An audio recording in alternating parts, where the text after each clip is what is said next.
Buenas tardes, bienvenidos al webinar de Asphalion, nueva guía de variaciones, claves prácticas tras su entrada en vigor. Antes de comenzar, solo un par de aspectos a tener en cuenta. El webinar durará aproximadamente 30 minutos. En caso de que tengáis alguna pregunta, por favor, mandadla a través del chat y la responderemos posteriormente por correo electrónico. También os enviaremos la presentación, así como el enlace a la grabación. Y ahora es un placer presentar a nuestra ponente de hoy, Ana Viñas. Ana Viñas es licenciada en farmacia y máster en regulación de medicamentos, con más de 40 años de experiencia en el ámbito farmacéutico, donde ha liderado proyectos clave de digitalización y gestión regulatoria. Actualmente es Senior Principal Consultant en Asphalion, aportando su amplia experiencia en registros y procedimientos regulatorios. Con la guía de variaciones ya en vigor, este webinar revisará los principales aspectos a tener en cuenta para su aplicación práctica. Ana compartirá su experiencia y recomendaciones sobre las principales novedades introducidas por la nueva guía, su impacto práctico en la gestión del ciclo de vida y las claves para una correcta implementación y cumplimiento regulatorio. Nuestra compañera Cindy hablará brevemente sobre los servicios de Asphalion. Cindy, cuando quieras. Gracias. Buenas tardes. Desde Asphalion, Ana, si puedes pasar la Claro. diapositiva, pero bueno, quería explicaros brevemente que desde Asphalion ofrecemos soporte regulatorio a lo largo de todo el ciclo de vida de los medicamentos, desde la preparación del dossier al registro inicial hasta el acompañamiento de los procedimientos post-marketing con las agencias regulatorias, EMA o FDA o agencias nacionales, y dando soporte sobre todo en el Lifecycle Management, ¿no? Donde damos soporte gestionando el mantenimiento de los dosieres, nuevas solicitudes en otros territorios o, por ejemplo, gestionando el tema que vamos a hablar hoy, ¿no? Que son las variaciones, incluyendo la estrategia, clasificación, preparación, publishing y envío a las agencias. Además, en el contexto de la nueva guía de variaciones, hemos desarrollado, como veréis en la siguiente diapositiva, paquetes específicos de servicios que combinan la estrategia regulatoria, formación avanzada o soporte técnico y operativo con un enfoque muy práctico para facilitar la implementación de esta nueva guía en vuestros procedimientos y en el día a día. Entonces, ahora sí que doy paso a Ana para que entremos en más detalle de esta nueva guía. Adelante. Gracias Lidia por las dos introducciones. Y bueno, como suelo decir siempre, lo primero que hago en estos cursos es dar las gracias por darme la oportunidad dentro del equipo, aunque soy parte del equipo de Asphalion, como ha explicado Lidia, pero por explicaros todo lo que ha supuesto este último año y medio de implementación del reglamento de variaciones, del reglamento delegado, ya de la guía que se implementó, que se publicó en noviembre y que ha entrado en vigor este mes pasado, hace unos días solo. Entonces yo lo que voy a intentar daros son un poco de herramientas o de tips de cómo mejorar estas presentaciones, de qué documentación debéis presentar y dónde debéis reforzar más para la hora de hacer este tipo de variaciones, ¿no? En el caso de las variaciones, como ya sabéis, yo creo que muchos de vosotros, ahora mismo estoy desconectada de cámaras, pero sé que muchos de vosotros habéis venido a cursos míos en los cuales he ido explicando en el último año, especialmente desde enero del año pasado, cuando llegó la implementación del reglamento delegado, posteriormente el borrador de las directrices sobre el que estuvimos trabajando entonces yo en la agencia para ver la comparativa con la anterior, los cambios que suponía, etcétera. Y sobre estas pautas, que no vamos a hablar ahora del reglamento más que una slide donde voy a resumir un poco los puntos clave, ¿no?, del reglamento, vamos a hablar sobre todo de la guideline y de la guideline de variaciones. Nosotros queríamos contar desde Asphalion que como el volumen de trabajo que implica todo esto es tan grande, pues lo que vamos a hacer es, igual que este webinar, vamos a ir lanzando o posts o, no sé, o píldoras que llamamos, ¿no?, o bien webinars diferentes que recalcaremos más en los tipos de variaciones que vais a ver luego, según la clasificación y la categorización, pues haremos uno para temas de calidad, uno para temas de clínica, porque en media hora, obviamente, pues tenéis que entender que hoy no podía ver nada de esto, solo una visión muy global. Lo de hoy va a ser una presentación a vista de pájaro, pero que os voy a dar muchas claves para entender, ¿no?, el cambio, y el cambio sobre todo de filosofía. He dividido la presentación en tres partes, que es el impacto que tiene en la gestión del ciclo de vida de medicamentos, Luego viendo las principales novedades en la guía y la clave práctica del anexo. Creo que no hace falta recordar, porque la mayoría sois de registro y ya lleváis un tiempo con esto, que la guía anterior, todas las guías que ha habido, la primera, la segunda modificada, la segunda que se modificó con el tema de la vacuna del COVID y con esta, lo que tenemos es que ha habido cambios. Tiene 4 capítulos generales, que uno es la introducción, luego es uno de procedimientos, otro es de procedimientos de work sharing y luego el anexo con la categorización. Esto es muy importante en cada uno de los puntos que veamos porque ha cambiado mucho el modo de trabajar y lo vamos a ver en las siguientes presentaciones. Entonces, esta es un resumen de lo que ha sucedido en los últimos 4 años a lo largo de todo el entorno regulatorio europeo. Lo que se hizo primero fue un enfoque a corto plazo porque se vio que la guía de variaciones era una carga increíble de datos administrativos, suponía mucho tiempo para la industria y para las autoridades, y lo que se hizo fue intentar agilizar y hacer presentaciones únicas que facilitaran el trabajo. Por otro lado, va a haber un enfoque a largo plazo, todo esto dentro de la estrategia farmacéutica europea. En esta primera fase se hizo, como podéis ver en este cronograma, se hizo un borrador, se publicó, se hicieron las alegaciones y se llegó a la parte final del Commission Delegate Regulation, que era el reglamento delegado que llamamos, ¿no? El 2024. Y luego tenemos, en el caso de la guía, se fue revisando. Aquí, pues, siempre nombro a Teresa Danel, porque la parte de calidad, que es, ya lo veis luego en porcentajes, la parte más grande, Teresa Danel participó activamente en la parte sobre todo de sustancia activa y producto terminado, y entonces, bueno, pues muchas de estas variaciones han sido implementadas pues con el apoyo también de la parte de España, ¿no? Para nosotros pues también es un orgullo, ¿no? Que siempre alguien de nuestro país pues lo represente y pelee, ¿no? Por mejorar la calidad de las presentaciones. Y al final, pues el 16 de enero, he puesto 16 porque realmente la fecha oficial era el 15, pero como decía Cristina Puixart en una de las presentaciones de la EMA, decía, y ya 15 a las 24 horas, es decir, el día 16, entonces sí, por eso pongo esta fecha, ¿vale? Que por si os choca un poco entre una y otra.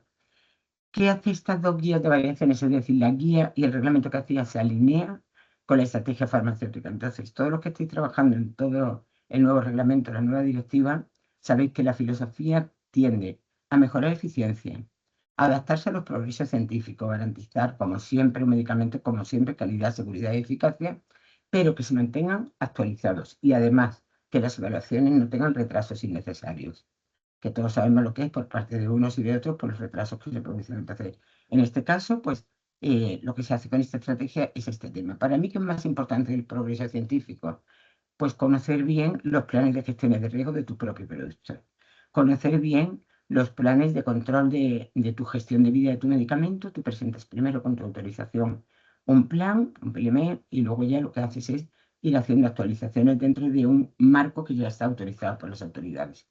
Y luego, por otro lado, pues lo más importante que me parece a mí de esta guía es la mejora de la gestión documental. Yo, cuando estábamos en la agencia, me acuerdo que siempre decíamos, y esto con Vicente Tour siempre lo decíamos mucho, decíamos, es que somos los precursores en España, porque fue la primera entidad, el primer país, la primera autoridad nacional, pues que hizo toda la digitalización y toda la gestión documental de medicamentos, cuando en otros países aún siguen con CD, nosotros ya tenemos los portales.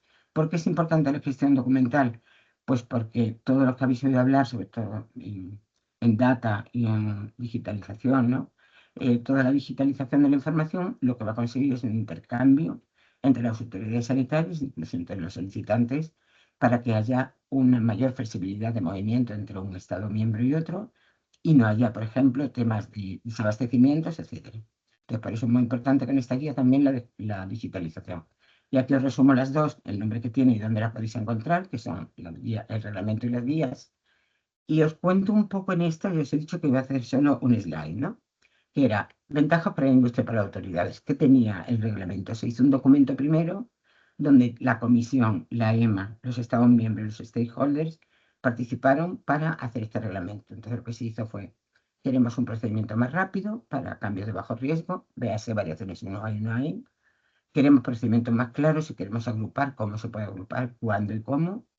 Conseguir evaluaciones únicas y compartidas. En esto hemos mejorado mucho en los últimos años, porque ya existía el procedimiento de work sharing, y el work sharing lo que hacía era compartir una evaluación y un dictamen final, el outcome final de la evaluación, que servía de un país a otro. Yo me acuerdo cuando entré en la agencia que teníamos evaluaciones de Francia diferentes a las de España, diferentes a las de otros países, dependiendo de la autoridad que lo evaluara. Ahora todo eso ya desaparece.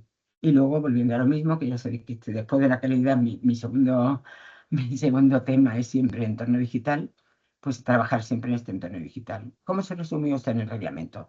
Muy cortito, pero para que veáis los cambios principales que hubo. Ya hablamos de gestión de ciclo de vida del medicamento, es decir, tenemos que tener unas herramientas regulatorias autorizadas, lo que hablábamos antes del PLM y de PLCM, que tenemos que hacer nuestro plan y nuestro proyecto de gestión de nuestro medicamento, pero siempre adaptándolo a los progresos tecnológicos y científicos, ¿no?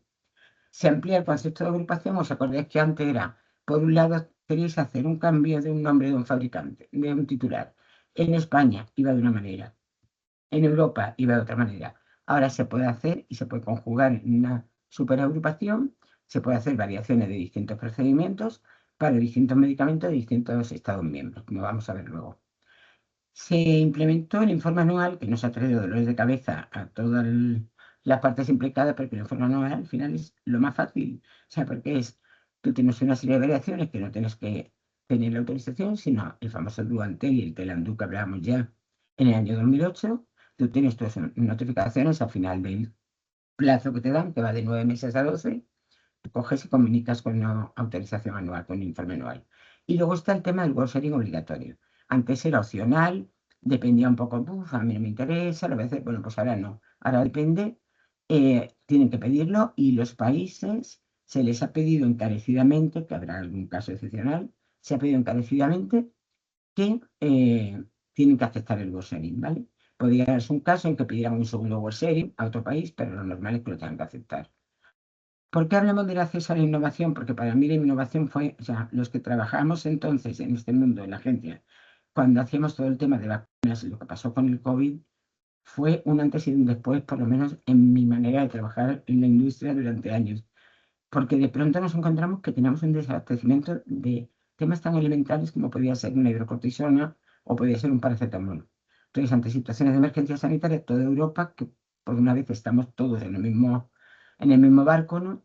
Y lo que queremos es hacer que se pueda hacer a través de variaciones. Es decir, si tenemos una cepa del COVID y varía, poderla hacer como una variación y no que fuera un nuevo registro, no, y nos retardará más la evaluación. ¿Vale?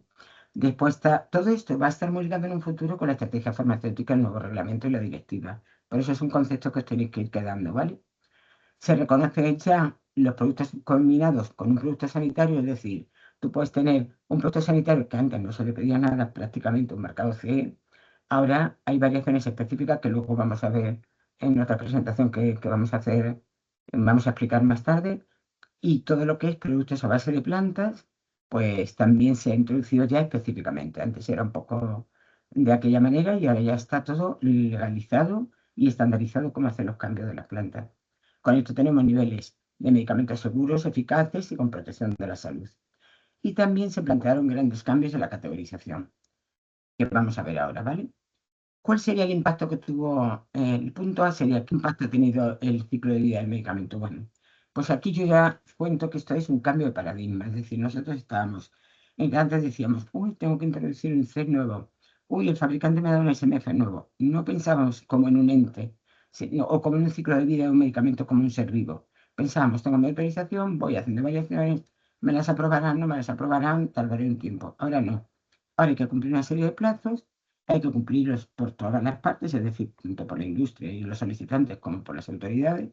Y el cambio de paradigma, para mí, lo que resumiría esta charla de hoy sería la nueva guía, perdonad, la nueva guía trata de un cambio de mentalidad. Es decir, que antes era, oye, no te fijas este cambio, no, ahora es gestionar responsablemente el ciclo de vida del medicamento, de tu medicamento, del medicamento de cada uno. Entonces, para saber todo esto, ¿qué tenemos que hacer? Pues ver el impacto plástico en la gestión de vida de medicamentos.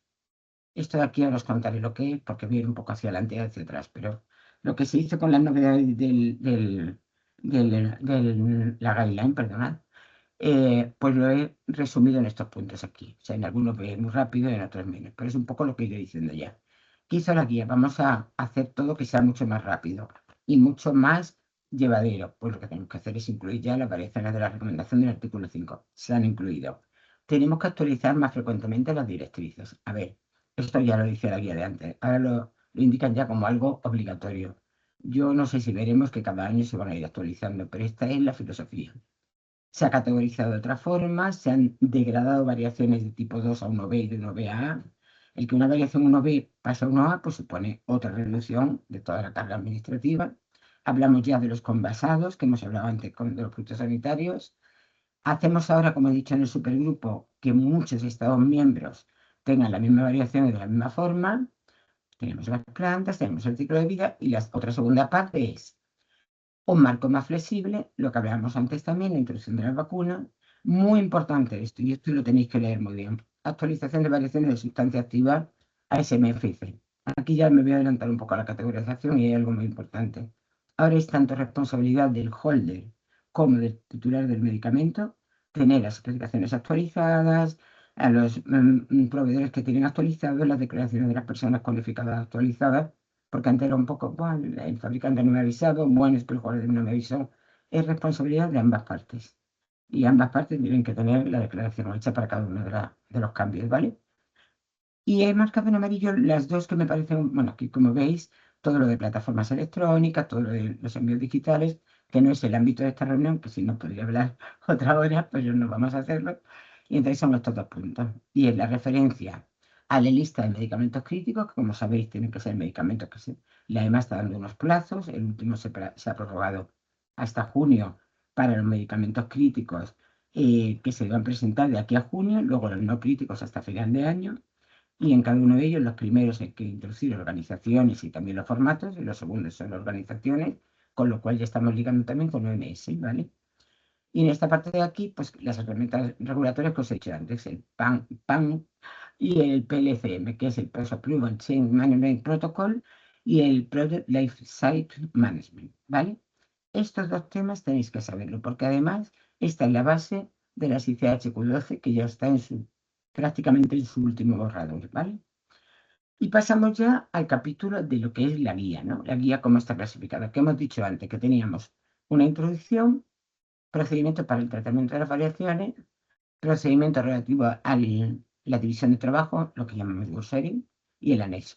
Pues vamos a ir desglosando cada uno de ellos de manera pormenorizada, ¿vale?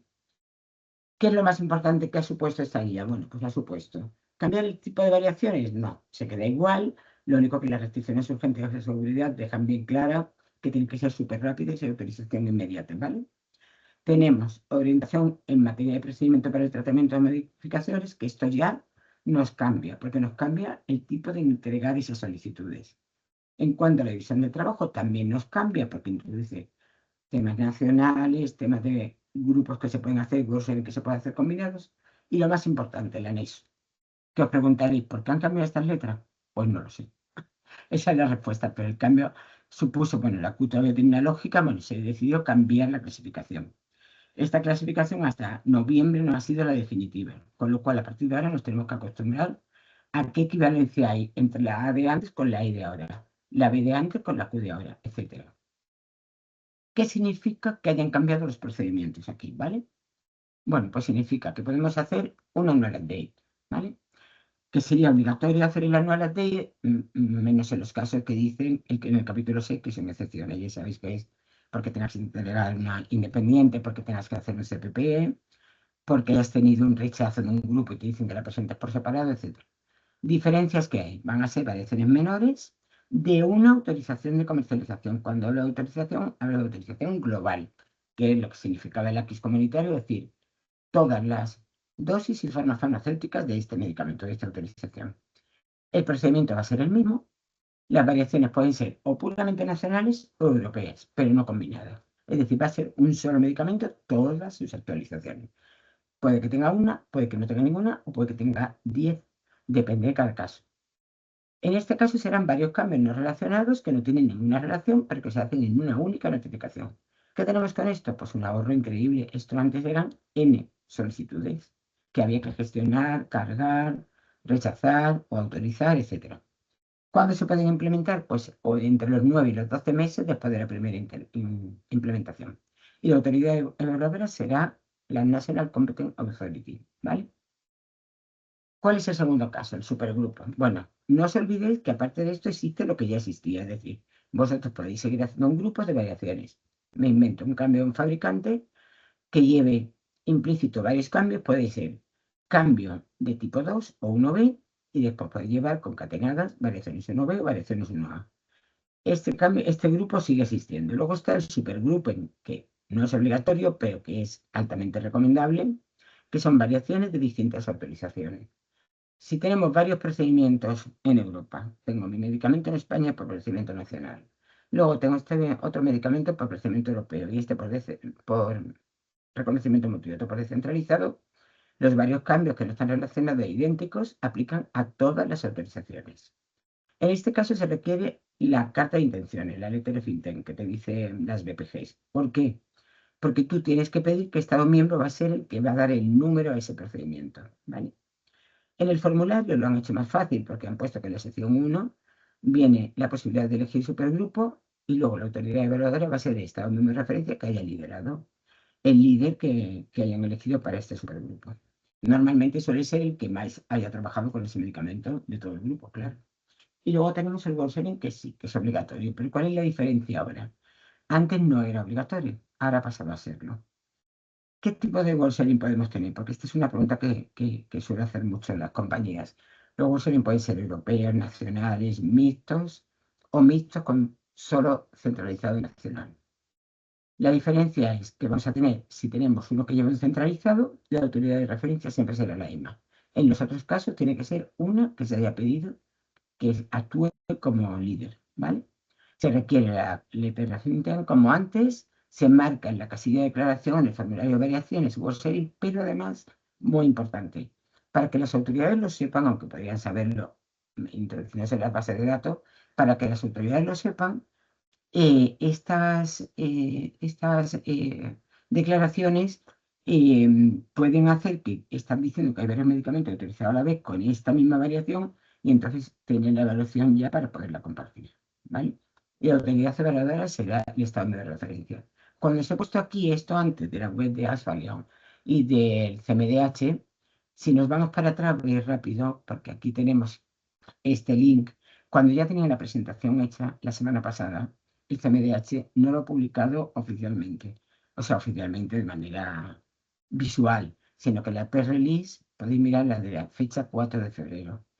Han hecho unos cambios diciendo que, claro, yo he estado un año diciendo a todo el mundo, por favor, antes del 15 de enero, todos los Annual Day, todos los Annual Day. Bueno, pues no, el Annual Day no se ha hecho hasta ahora. Entonces, ha habido compañías que han hablado en Europa y han dicho que quieren tener un plazo mayor para el Annual Day. Entonces ya no sería un early Annual Day porque es después del 15 de enero. Leeros esa nota porque viene cómo hacer el Annual Day para esos casos específicos. Entonces a lo mejor podría aplicar un caso que tuviéramos una variación 1B y varias variaciones 1A que nos hubiesen presentado en su día. Aquí he querido haceros un pantallazo muy rápido, lo veremos en el siguiente, perdón. Un pantallazo muy rápido porque mucha gente, muchísima gente ha preguntado estos temas, incluso ahora preguntas internas que llegan a Asphalion y que me remiten a mí de cómo presentarlo. Bueno, pues como siempre, 4 puntos clave. ¿Qué vía de entrada? ¿Qué tengo que llevar? ¿Qué debe llevar de application form para que se descargue un XLM? Y llevar una cover letter. Esos son los 4 puntos críticos. No voy a hablar para nada de PLM ni de cómo va a ser en un futuro el cambio de PLM y del Fire del PLM porque no es el ámbito ni da tiempo, ¿vale? Que sabéis que existe en paralelo. Bueno, pues será una única solicitud en el CEPS. Si es en FTD, si es compartido, será una única secuencia. Si no es compartido porque tiene distintas UID, serán distintas secuencias, pero en un solo envío C. Sabéis que se pueden subir tantas secuencias como queráis. El EAF será único, marcaréis supergrupo o no, si tiene en cada caso. ¿Qué tiene de bueno? Que si marcáis supergrupo nos deja elegir variaciones 1B y otras.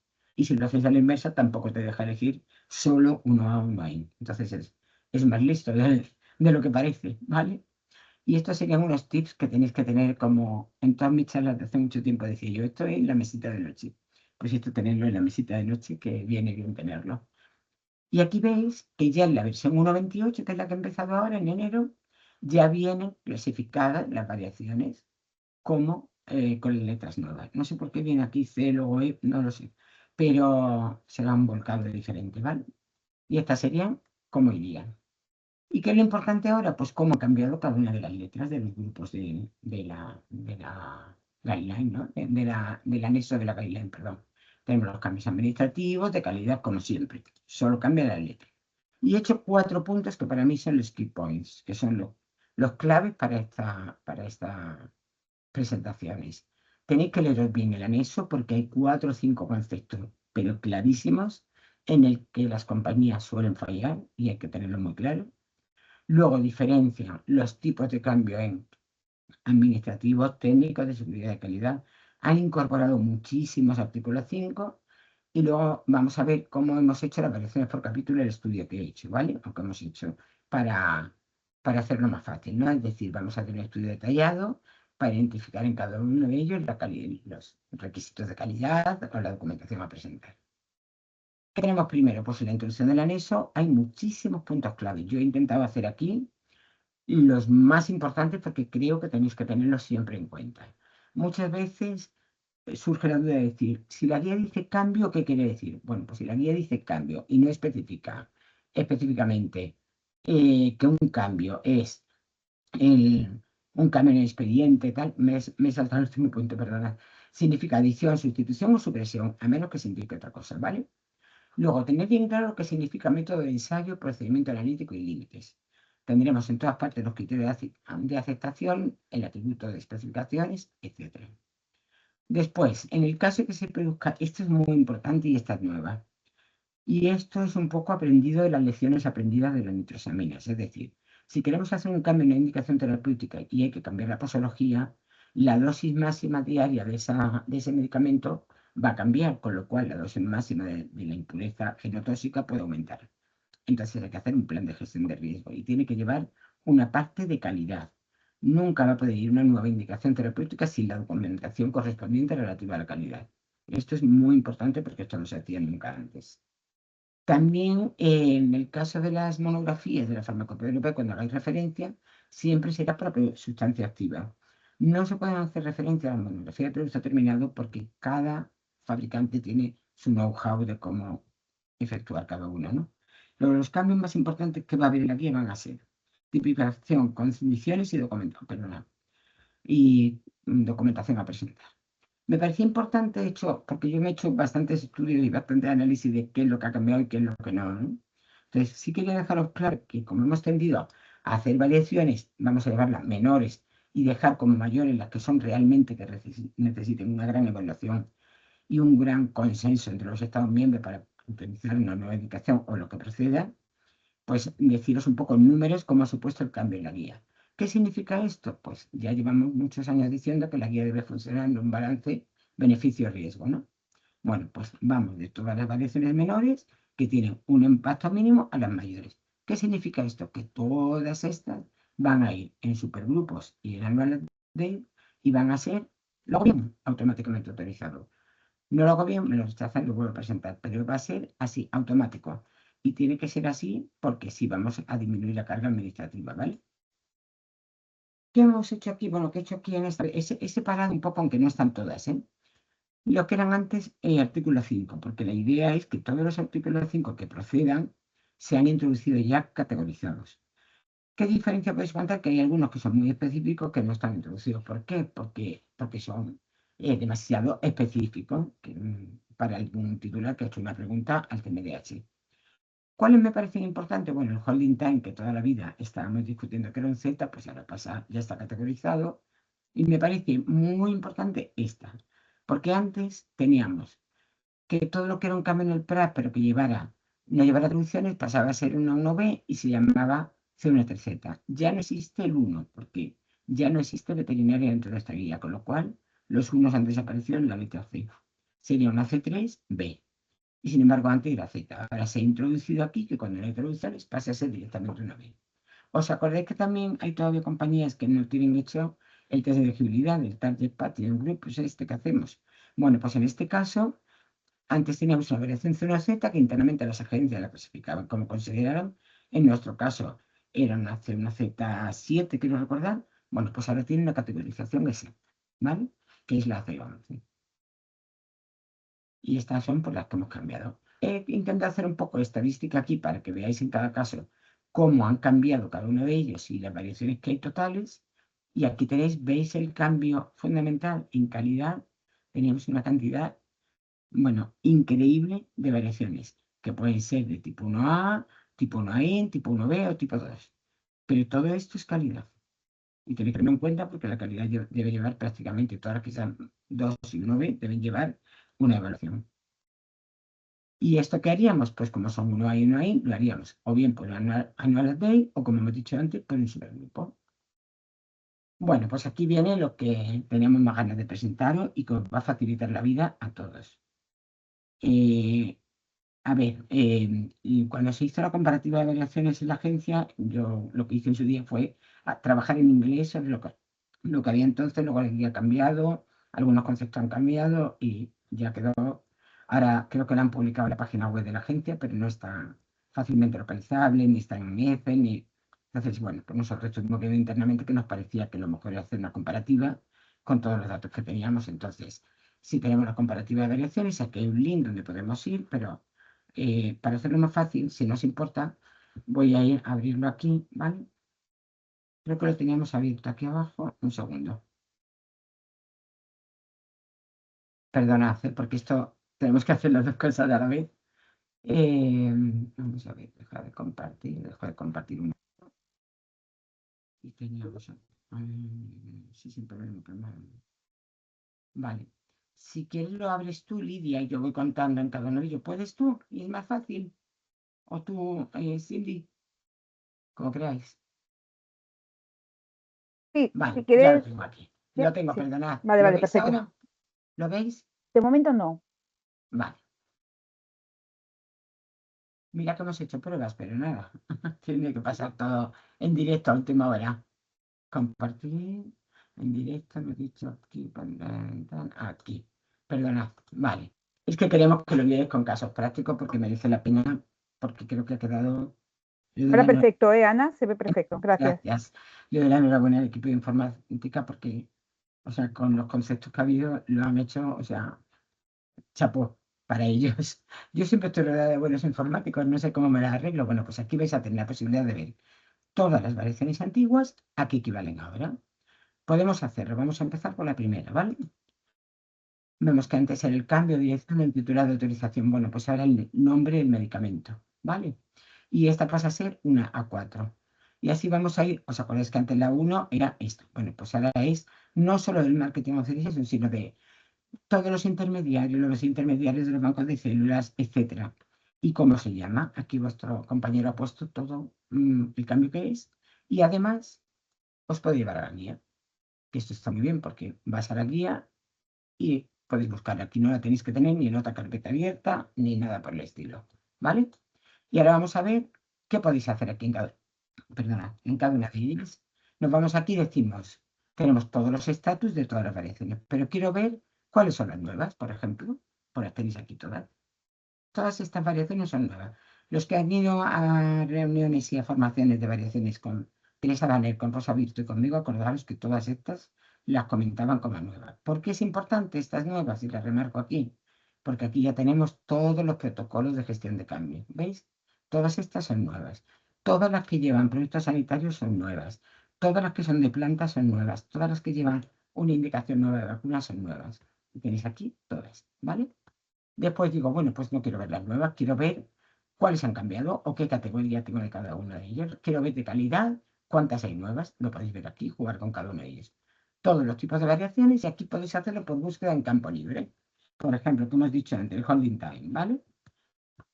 Que antes era, ¿os acordáis? En el artículo 5. Bueno, creo que esto va a facilitar la vida, o sea, de manera increíble. La Q2B3 es la nueva.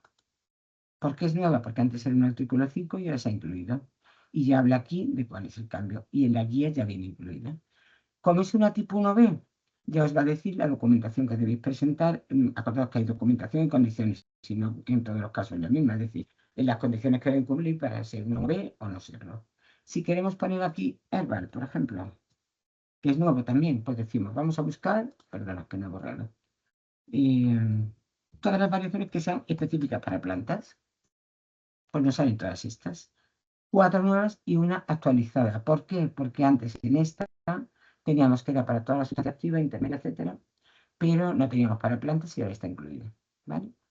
Creo que esto va a ser una web que Asphalion, bueno, ya lo contará más detalladamente, va a estar disponible y en esta web se puede entrar y hacer todas estas comparativas. Es muy bueno porque si vamos a cualquier variación, por ejemplo, una que es muy típica, ¿no? La A2B y la A2A, que era el cambio de nombre del medicamento.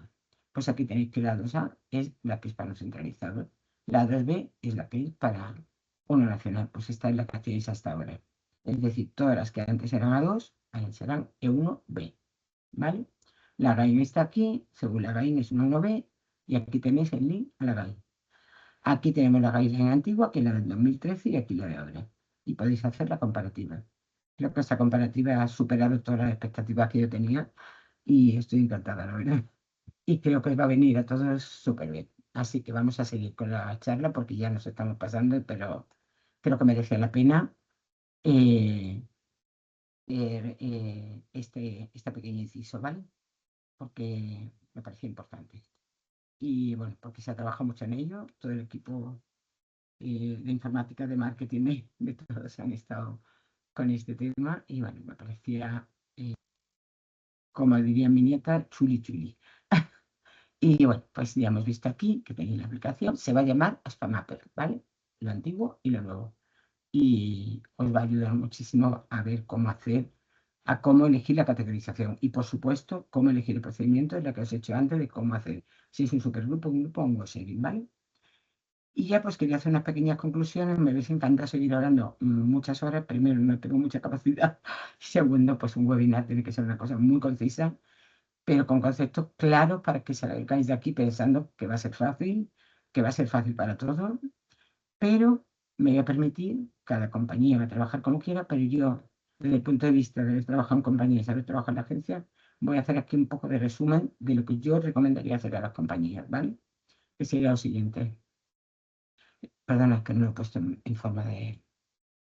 Sería, tenemos las conclusiones que vamos a hacer y decimos, a ver, este sistema que hemos dicho es más proporcional al riesgo, es mucho más transparente y eficiente, va a seguir el ritmo de todos los progresos científicos y tecnológicos.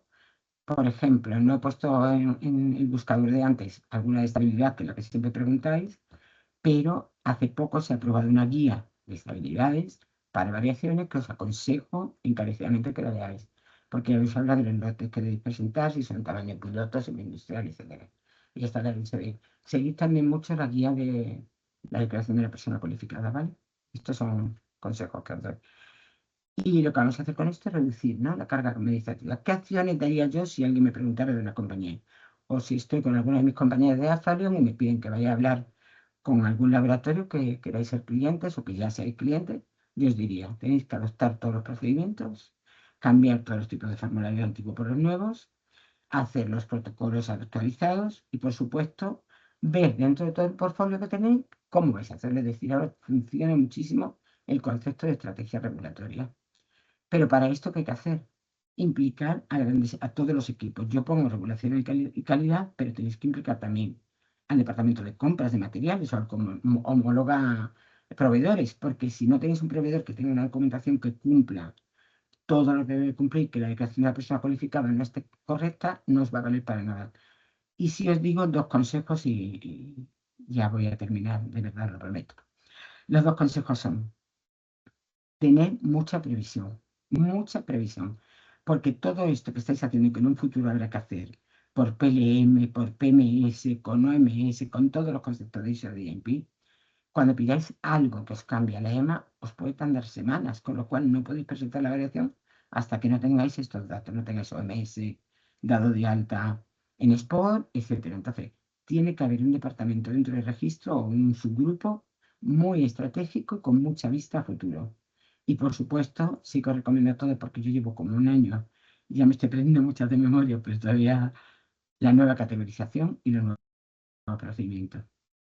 Y si tenéis alguna duda, pues ahora vais al escenario, lo va a explicar mis compañeros si queréis, pero pues en Asphalion estamos dispuestos a todo lo que queráis preguntar de este tipo, a ayudaros Y como ha dicho antes Cindy, pues hay montones de programas de un tipo o de otro donde os pueden ayudar a hacer lo que he dicho al principio, el cambio de mentalidad entre todos. Y ya sé que es muy duro, pero hay que ir al CEO de cada compañía y decir, señores, necesito tiempo, dinero, personal, para que esto funcione como debe funcionar. Porque dentro de un tiempo va a venir el reglamento y la directiva y nos va a pasar algo similar, ¿no? Y bueno, pues ahora es un poco la parte de mis compañeras y lo dejo ya. Si quieres, Cindy, añadir algo, Olivia, y muchísimas gracias a todas por asistir.